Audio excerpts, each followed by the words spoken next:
दोस्तों सभी बल्लेबाज पवेलियन लौट गए थे। फिर श्रेयस अय्यर की दमदार पारी के बाद अकेले ही लड़ते रहे वॉशिंगटन सुंदर। उन्होंने वन मैन आर्मी बनते हुए किस तरीके से न्यूजीलैंड के गेंदबाजों की धज्जियां उड़ाई और ताबड़तोड़ बल्लेबाजी करके कैसे पलट दिया पूरा मुकाबला। वहीं यजुवेंद्र चहल की बल्लेबाजी देख कैसे निकल गई सबकी हंसी। दिखाएंगे पूरा वीडियो, साथ ही साथ बताएंगे पूरे मुकाबले की हाईलाइट।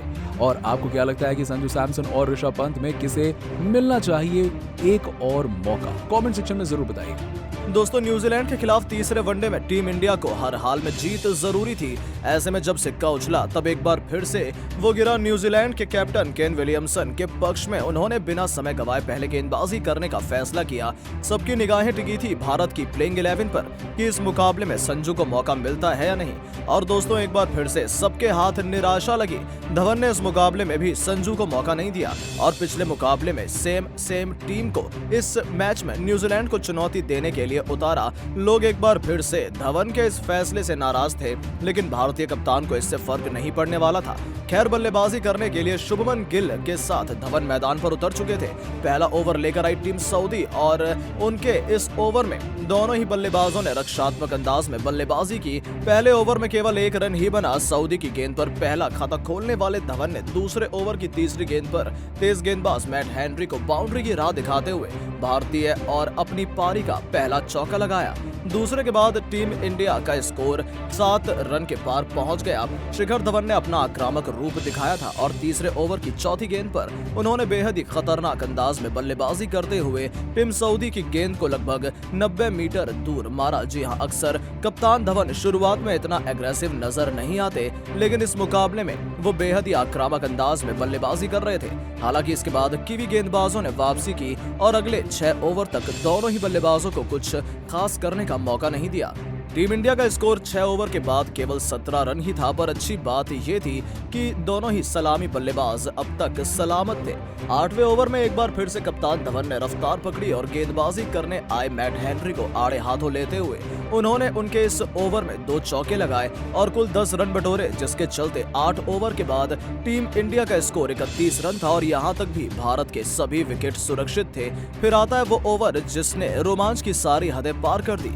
एडन मिलने के इस ओवर में अब तक खामोश रहे गिल ने ताबड़तोड़ बल्लेबाजी की। उन्होंने पहले मिलने की दूसरी और तीसरी गेंद पर 2 शानदार चौके लगाए, लेकिन चौथी गेंद पर वो बेहद अनलकी रहे। बड़ा शॉट खेलने के चक्कर में वो लेग साइड में खड़े मिचेल सेंटनर को कैच दे बैठे और उनकी पारी यहीं समाप्त हो गई। 22 गेंद में 13 रन बनाकर शुभमन गिल पवेलियन की ओर चलते बने और भारत को पहला झटका 9वें ओवर में लगा। हालांकि गिल के आउट होने का फर्क श्रेयस अय्यर पर बिल्कुल भी नहीं पड़ा। उन्होंने आते ही पहली गेंद पर चौके के साथ अपना खाता खोला।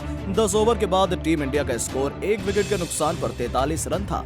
धवन और अय्यर ने भारतीय पारी को आगे बढ़ाने की जिम्मेदारी उठाई। दोनों ही बल्लेबाजों ने 12 ओवर के बाद टीम इंडिया को 50 रनों के पार पहुंचाया। बता दें 12 ओवर की समाप्ति के बाद टीम इंडिया का स्कोर 1 विकेट के नुकसान पर 12 रन था। कप्तान धवन संभलकर बल्लेबाजी कर रहे थे, लेकिन 13वें ओवर में वो अपनी और भारतीय गति को गति प्रदान करना चाहते थे, लेकिन 13वें ओवर में वो अपनी और भारतीय पारी की गति को प्रदान नहीं कर पाए और बोल्ड हो गए। जी हाँ, मिलने ने उन्हें बोल्ड करके पवेलियन की राह दिखा दी। शिखर धवन ने 45 गेंदों में 28 रन बनाए थे।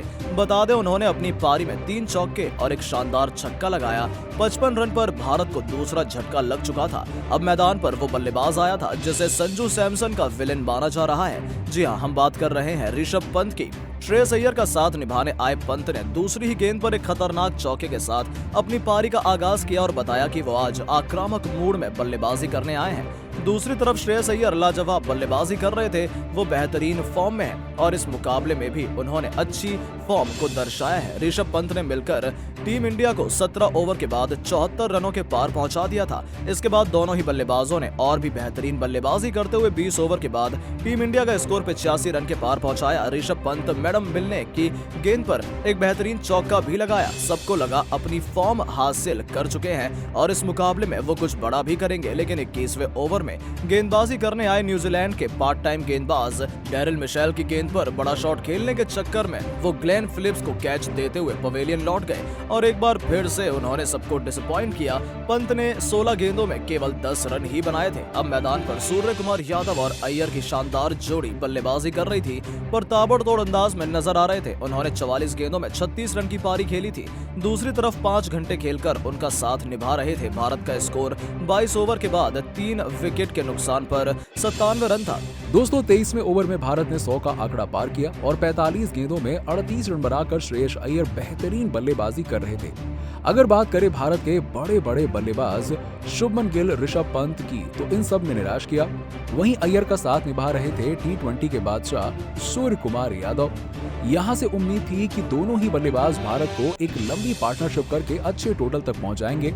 24वें ओवर में गेंदबाजी करने आए फर्गुसन की गेंद पर अय्यर ने बेहतरीन चौका भी लगा दिया और आपको बता दें कि स्कोर भी आगे बढ़ गया।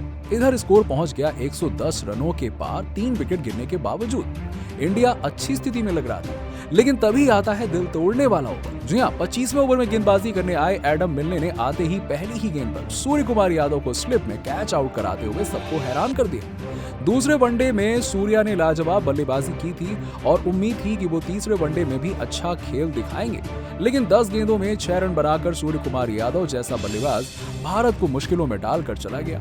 इधर श्रेयस अय्यर अकेले पड़ गए और 25 ओवरों में 116 रन के बाद टीम इंडिया 4 विकेट गंवाकर संघर्ष कर रही थी। श्रेयस अय्यर का साथ निभाने आए थे दीपक हुड्डा। अब ये पार्टनरशिप आगे बढ़ ही पाती कि 26वें ओवर में टीम इंडिया को एक और तगड़ा झटका लगा और इस बार तो वो बल्लेबाज पवेलियन लौट गया जो अकेले अपने दम पर न्यूजीलैंड के गेंदबाजों से लड़ रहा था। जी हाँ, हम बात कर रहे हैं श्रेयस अय्यर की। दमदार बल्लेबाजी कर रहे अय्यर 1 रन से अपने अर्धशतक से चूक गए। 26वें ओवर की तीसरी गेंद पर लॉकी फर्गुसन ने कॉनवे के हाथों कैच आउट कराते हुए श्रेयस अय्यर को पवेलियन की राह दिखा दी। आपको बता दें कि 59 रनों की पारी खेली और उन्होंने अपनी पारी में 8 बेहतरीन चौके लगाए। अब टीम इंडिया 121 रन पर अपने 5 विकेट गंवाकर मुश्किलों में फंस चुकी थी। 26 ओवर के बाद टीम इंडिया का स्कोर 5 विकेट के नुकसान पर 121 रन था। दीपक हुड्डा 1 रन बनाकर खेल रहे थे, तो वहीं वॉशिंगटन सुंदर अभी अपना खाता भी नहीं खोल पाए थे। अब यहां से इन दोनों ही बल्लेबाजों ने अपनी पारी को आगे बढ़ाना शुरू किया। 28वें ओवर में वॉशिंगटन सुंदर ने बेहतरीन चौका लगाते हुए भारतीय फैंस को थोड़ा जश्न मनाने का मौका दिया, लेकिन टीम इंडिया की मुश्किलें अभी खत्म नहीं हुई थी। दोनों ही बल्लेबाज धीरे धीरे पारी को आगे बढ़ा रहे थे कि लय हासिल कर चुके दीपक हुड्डा 25 गेंदों में 12 रन बनाकर टिम साउदी का शिकार हो गए। जी हां, बाउंसर डालते हुए साउदी ने विकेट के पीछे टॉम लैथम के हाथों कैच आउट कराते हुए हुड्डा को भी पवेलियन की राह दिखा दी। 149 रन पर भारत 6 विकेट गंवा चुका था। वॉशिंगटन सुंदर एक तरफ से डटकर बल्लेबाजी कर रहे थे, लेकिन दूसरी तरफ से कोई भी बल्लेबाज उनका साथ नहीं दे रहा था। हुड्डा के जाने के बाद दीपक चहर बल्लेबाजी करने आए। श्रीलंका के खिलाफ एक हारे हुए मुकाबले में भारत को जीत दिलाने वाले दीपक चहर से भारतीय फैंस को उम्मीद थी कि वो वॉशिंगटन सुंदर के साथ मिलकर टीम इंडिया को एक अच्छे टोटल तक पहुंचाएंगे, खतरनाक छक्के भी लगाएंगे। ऐसा लग रहा था कि वो ताबड़तोड़ बल्लेबाजी करके मुकाबला पलट देंगे। सुंदर और दीपक चहर ने भारतीय टीम को 170 रनों के पार पहुंचा दिया, लेकिन तभी अच्छी बल्लेबाजी कर रहे दीपक चहर भी डेरिल मिशेल की गेंद पर टिम साउदी को कैच कर देते हैं और पवेलियन भेज देते हैं और 9 गेंदों में 12 रन की पारी खेलने वाले दीपक चहर ने 2 छक्के लगाए थे। अब यहां से टीम इंडिया की सभी उम्मीदें लगभग खत्म हो चुकी थी, लेकिन हां, अभी भी मैदान पर डटे हुए थे। उनका साथ निभाने आए थे यजुवेंद्र चहल। जी हां, टीम इंडिया की हालत इतनी खराब थी कि अब चहल को भी बल्लेबाजी करने के लिए आना पड़ा।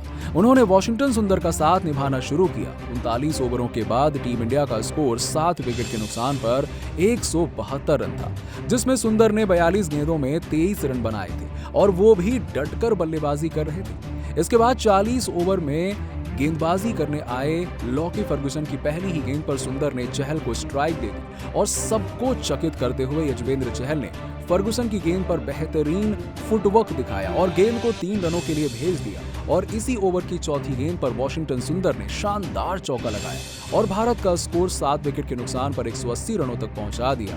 और जिस हिसाब से बल्लेबाजी कर रहे थे वॉशिंगटन सुंदर, उसे देखकर लग रहा था कि भारत 230 से 250 रन बना सकता है। वैसे आपको क्या लगता है कि ऋषभ पंत की जगह संजू सैमसन को अब तो टीम इंडिया में मौका मिलना चाहिए या फिर नहीं? कमेंट सेक्शन में बताइए और ऐसी ही शानदार खबरों के लिए सब्सक्राइब कीजिए हमारे YouTube चैनल। धन्यवाद।